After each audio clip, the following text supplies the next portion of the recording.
Hello, everyone. This is Tiffany with Healthy Passions, and I am an oracle, a oracle energy healer, and an oracle reader, a prophetess by birth, as well as just a regular oracle. And I have been on a break and hiatus for a while in reference to making content on videos, but I wanted to get back to making more content. Actually, the Holy Spirit actually unctioned me to do this today. For some reason, I guess somebody really needs it today. I just finished doing a 30-minute personal training session, and I was actually ready to go to bed. So I won't be showing my face, and I'm gonna get this done so the Most High let me rest. Um, Today's lesson and series is going to be called "The House of Bondage." Um, Demonic entities within the family dynamic. And basically, what this is going to be about is explaining how it is for most chosen ones when they're born into toxic families. So far, what I have is about 12 pages of downloaded notes that the Most High wanted me to bring across. So you will hear me turning pages to keep notes because I am really tired, so I don't want to go off the dome tonight. I want to make sure I get everything out and to everyone, but you won't be seeing my face because I'm tired. The day has ended, and I was disobedient when it was told to me that this needed to be done today. And since it is technically still today, I'm going to get as much as I can done tonight to get this out. So, if you will bear with me, I'm a little tired, but we're going to get this going. So, I'm going to start out with scripture. Genesis 12, 1 through 3. Genesis chapter 12, verses 1 through 3. And this will kind of get us started for what is going to be talked about this evening. So, I'm going to read from the Bible. Genesis 12, 1 to 3. In Yehoshua, not Yehoshua, I'm sorry, but that's how they pronounce Joshua, but Yahuwah is the name of the Father. So in Yahuwah said to Abram, "Go yourself out of your land from your relatives and from your father's house to a land which I will show you. And I shall make you a great nation, and Barak you, which means blessed, you, and make your name great, and you shall be a father of many nations. And I shall bless those who bless you, and curse him who curses you, and in you all clans of the earth shall be blessed." Now, I'm going to repeat it just to make it clear. I'm not going to edit or restart. So it says, "And the Most High said to Abram, Go yourself out of your land, from your relatives, from your father's house, to a land which I show you. And I shall make you a great nation, and bless you, and make your name great, and you shall be a blessing. And I shall bless those who bless you, and curse him who curses you. And you, all the clans of the earth, shall be blessed." The reason why I brought this out, because it was a perfect example of how the Most High deals with the chosen ones. I don't know if you are familiar with where Abraham came from, his father's house. They were a nation who studied and worshipped false gods and did witchcraft and all kinds of things that our father would call sin. So Abram had to, before he became Abraham, he had to leave his father's house. And for that reason, um,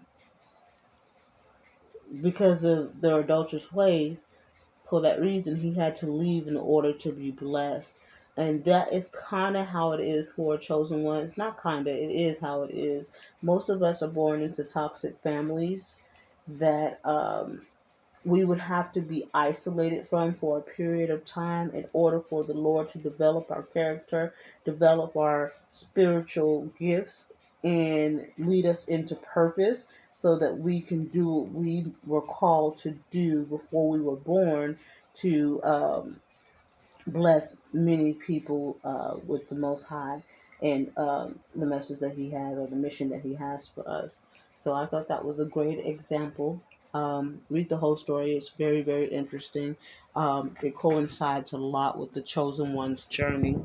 So let's get right into this. So I want to start with the house of bondage. What do I mean by that?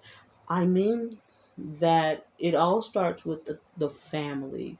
So all of our foundations start with our family, how we were raised and who we were raised with. And I want to break it down. So far, the Most High has given me most of the messages for a toxic narcissistic mother versus a the other members in the family. We do touch base on some of the family, but just be aware that for this first series, it's going to be mainly about the mother. All right. So, our family members, if you were born into a toxic family and the Most High has called you out or labeled you as a scapegoat or a chosen one, this is why. Our family will be considered spiritual fugitives, basically, meaning that they have rejected the Most High and they live in darkness and they do the devil's bidding willingly or unwillingly.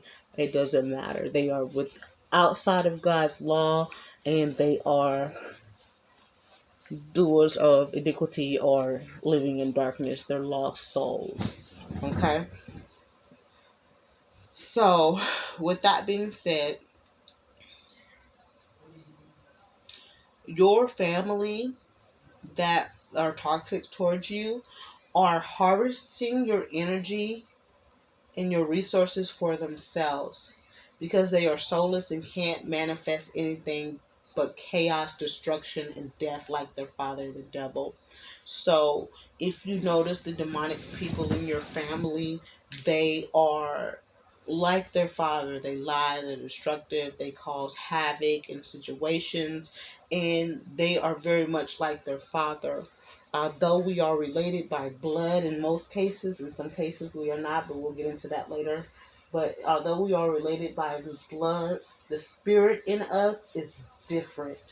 Meaning, our Father, the ones who choose to love and deal with the Most High, is our spirit. We are children of light, and they are children of darkness, and their Father are who they adhere to or listen to or worship would be Satan.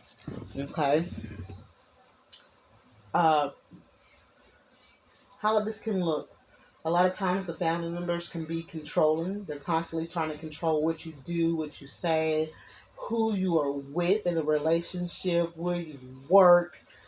All of this is to obtain the benefits that you bring, extracting as much resources from for their own good and well-being, stealing your blessings basically. So everything that you bring in that the Most High blesses you with, they try to harvest for themselves, because they have the Most High's face turned against them.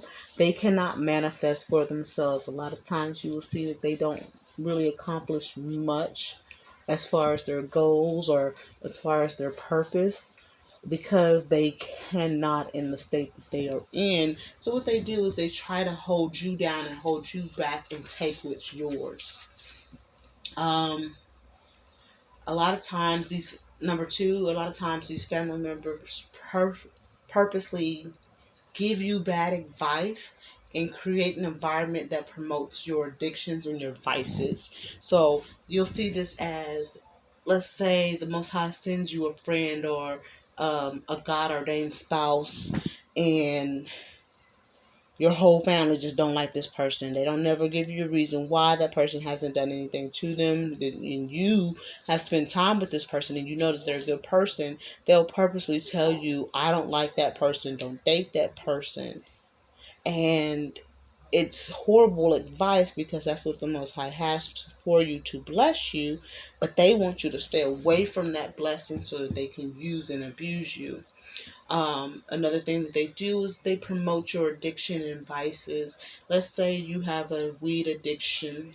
They're going to constantly put you in situations to where you're high out of your mind, and you're lazy and you're not going to pursue your goals or do what the most high asks you to do, and put you in situations to where you're constantly feeding your addictions, whether it's drugs, alcoholism, lust, whether you have a sex addiction or whatever it is, whatever the addiction is, they're going to promote it instead of giving you good advice and warning you against it. And if you're not familiar with the word vices, it's just sin, um, basically. So, addiction can be a vice. So it's just sin. They're going to promote you living a unhealthy, ungodly lifestyle. All right. So, another thing that they do is they cause extreme stress during that time as well, on top of your vices. So, so what they do with the stress, they cause situations and stress and anxiety to push you towards your addiction. Let's say, for instance, you smoke weed. I'm going to keep using that example because a lot of people smoke weed. Let's say you smoke weed to relax and calm your nerves. They're going to put you in constant stressful situations, arguments, whatever the case may be, to cause stress in your life and have you go to that vice of smoking weed, um, constantly. Now, what they don't tell you, and which they do know, is that when you are open to sin, you actually allow demonic energy to have access to you, and this leaves doors open for the family's witchcraft or whatever curses they have towards you to work. And that is why they promote a ungodly lifestyle. Let's say you are a whoremonger, you sleep with a lot of women or you sleep with a lot of men. They're going to constantly put sex in front of you to keep you in that sin, so that the witchcraft and stuff they do behind closed doors will work. And demonic entities that they deal with or have spiritual contracts with have a right to torment you because you have the doors of sin open. Um, they'll constantly oppose Yah's choice for you, whether it's a person that you are to marry or even a good friend. Any type of positive relationships, they usually oppose. I mean, adamantly, not just saying, "Oh, I don't like that person." They'll tell you things like, "I don't want to meet this person." If you tell them you want to marry someone, they'll say she'll never be, or he'll never be accepted in our family, or little things like that. Or then they'll promote whoredom. They will try to get you to date what they call a strange woman in the Bible, but really like a whorish, dogmatic type woman instead of a God ordained woman. And usually that comes in the form of a demonic ex that they know that's more like them, or it doesn't have to be ex, it could be anyone that's more like them, that's into witchcraft or into demonic things, so that they can control you more. They pair you with this demonic person so they can have what I call a double team. So instead of one person working on you on witchcraft and spell work, they'll have two people working directly on you, and they will pretend like either they don't get along or that they're not working together, but behind closed doors they work together against you. And anyone working against you know that that is your enemy, family or not. Okay, so if I pause, it's because I'm going over my notes to make sure I get everything. And that control of your energy is to gain control of your resources so that you can provide to them. Let's say that you are the breadwinner of the family or you make the most money. That wife or that demonic lover that they want you to be with will work on extracting your money, and then that mother or other family members will work on extracting that money to leave you broke so that you have no money to move forward in your life and do what you want to do. They try to keep you trapped. That's why I call it the house of bondage. It's a form of bondage to keep you there. You will always when someone is doing the witchcraft on you, you will always experience either some type of headache. Um, you'll experience headaches. You can experience cheating from the strange woman. You can obtain STDs or STIs, and even death can come with dealing with some of the witchcraft that they do towards you with this demonic woman as a lover and your family member, especially if they're double teaming you. Um, The witch in your family is promoting this woman to you and will always and that woman will always bring you pain, distraction, bad karma, and etc. Um, no matter what, how hard, like I say, you try to appease your family and date the demonic woman that they want you to date, it will always end badly, usually through cheating or some kind of bad karma, because that's not the Most High's will for your life. By staying there with that demonic lover or staying amongst that family, even though you know they're toxic and demonic, you are actually coming into agreement with darkness. So you get whatever comes with that. So, in the Most High's eyes, by willingly staying, you are just as guilty as the people doing the witchcraft against you and others. So you obtain a lot of the consequences that they get for doing negative to others. So just keep that in mind. By trying to stay thinking that you're helping them, you're actually harming yourself. So, number three, a toxic feminine energy in the family.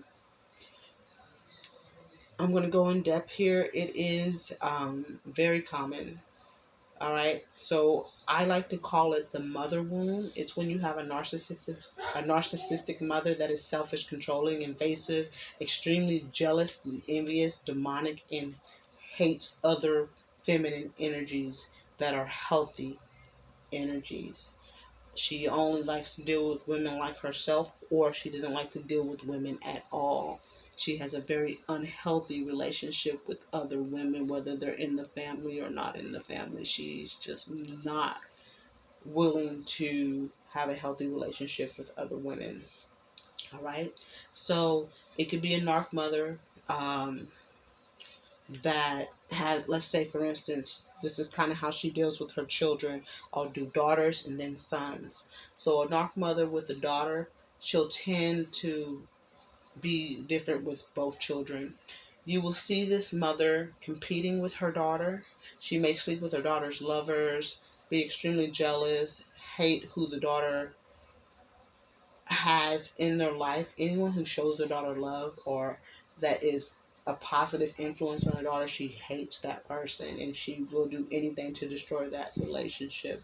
She usually envies the daughter and wants to live through her and wants the attributes and qualities and talents of the daughter, but is the exact opposite in pure evil. So what I mean is, let's say the daughter is well learned, does well in school, has great accomplishments, has a great job. The mother will, in her mind, think that those are her attributes and have the daughter as an extension of her and not an individual. And she will take credit for everything that the daughter does, never really giving support or credit to the actual daughter. Also, she'll attempt to isolate the daughter so that she can obtain no love from anyone. A lot of times you'll see these mothers are the ones that keep children from fathers, because the father may be more loving towards the child. So, especially a daughter, she wants no one.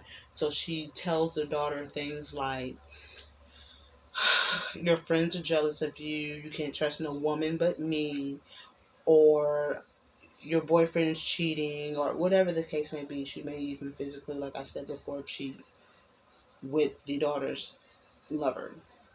All right. She encourages the daughter to be in abusive relationships. So, with that, a narc mother, will work on the self esteem of a female child at a young age. She'll talk about her body in a negative way. She'll accuse her of being sexual, or she'll accuse her of being a certain thing that she is not, which is always a negative connotation.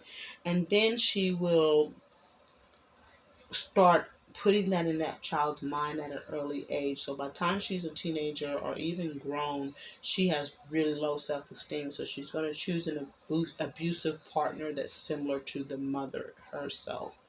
Um, she'll lie on the daughter to other family members as well as her friends, and so that they won't reach out and help. So by the time a daughter gets of age and she decides to reach out for help, that person probably heard horrible stories about her that are not true, and those people will be less likely to help her out of the situation.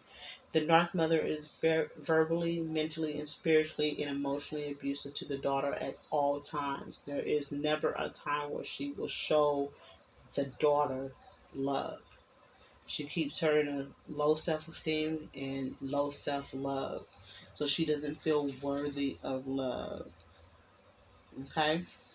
So let's go to the sun. All right. So with that, oh, also let me finish the feminine energy. The toxic feminine energy, the mother wound, she is a little different with the sun. So this is how it looks with the sun. She purposely withholds praises and love unless the son does what she wants to control him. And she'll start this at ages before one, really, 1, 2 years old, and she'll keep that pattern up until he is an adult male. And she does this to control him. Um, she knows that at some point that the son is going to be physically stronger than her, so she controls him emotionally. So, knowing this will destroy any chances of a son having a healthy view or relationship with every other woman in his life, whether it's a friend or a lover. He will have an unhealthy view of women because of the treatment of his mother to him. This creates unhealthy trauma bonds between the mother and the son. All right. The mother will create a son husband type bond, which is a very unhealthy dynamic between a mother and son. It forces the son to take on the role of the husband, usually at a very young age, where he feels responsible to her more as a spouse than an actual son.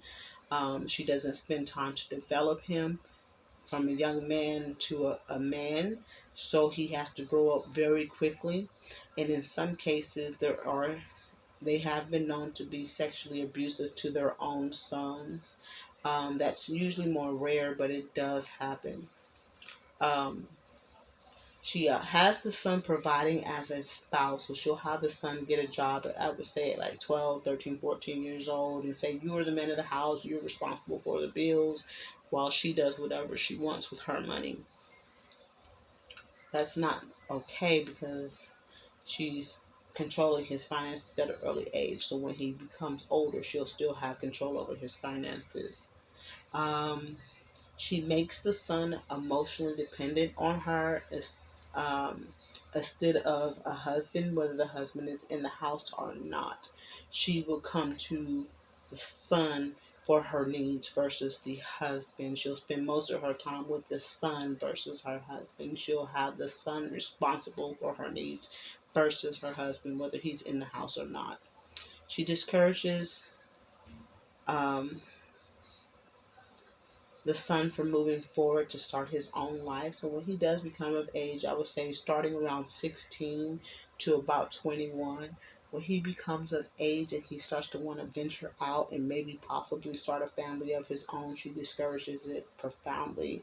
Um, she will destroy any relationship that that son has with a woman that he actually cares about.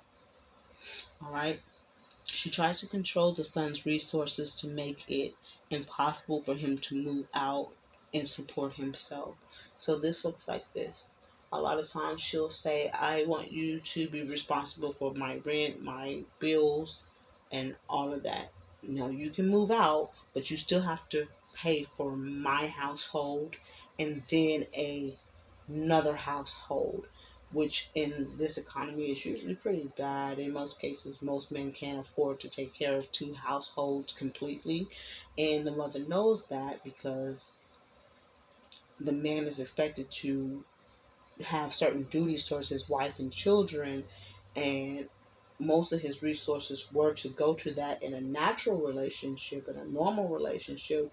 But then she expects him to meet all the same needs for her, and that is wrong for a mother to ask of a son. Um,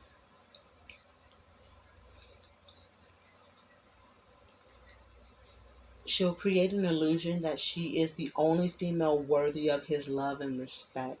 All other women are made to be almost like enemies of the son, only there to use and abuse him.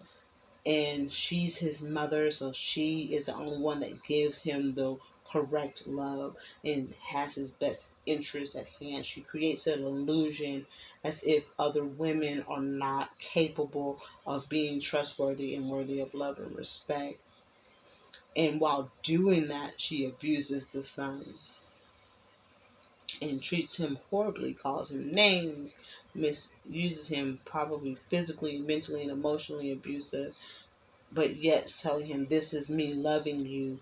And they that makes it very difficult for the man to have a healthy relationship with another woman. He's always going to view her in a negative light, just like the mother views other women in a negative light. She makes it as if other women cannot be trusted, no matter who they are. They can be trusted. Only she can be trusted. All right.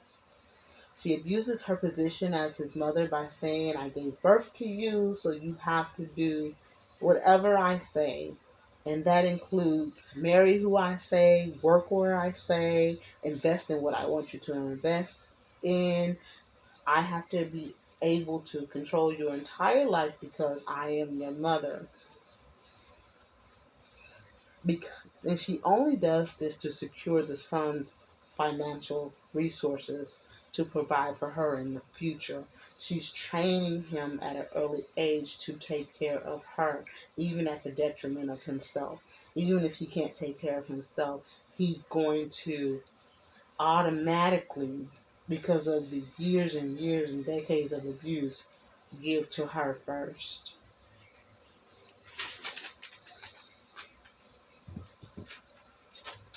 She has I'm gonna speak more in general now. She has more of a queen bee type attitude. The mother controls everything and everyone in the household, including the husband and the children. As far as the husband, for most demonic narc mothers pick men that are weak minded, that they can dominate. They may be masculine physically strong, but in their mind they're weak minded men that she can emotionally and mentally manipulate him into doing whatever she pleases. So it doesn't matter if he presents himself as the man of the house, she's really the one running the house. So I'm going to present this, go over the children a little bit. Let's say there's a multiple children dynamic. Let's say, for instance, there's three children. All right, you would have with the narc mother, what you have is called the golden child. This is the child that is praised unworthily, spoiled, shown love as long as the mother can control exactly what they're doing, constantly this person is constantly pitted against what we call the scapegoat or another child to put them in competition with one another for her love that she never gives, because a narc mother is not capable of giving love. Um, she does this by doing a constant comparison. Let's say the scapegoat child does an amazing accomplishment. She'll say, "Oh, okay. Well, I see that you've done that. Well, this golden child did this and this today, and what the golden child did has less merit than what the scapegoat child did. It's of lesser value, but she'll praise that over what the other child did and put them in constant competition with each other, always pitting them against each other. Now, a scapegoat is usually the authentic self child, the one that is unique, has personality, the light. They're usually a curse breaker.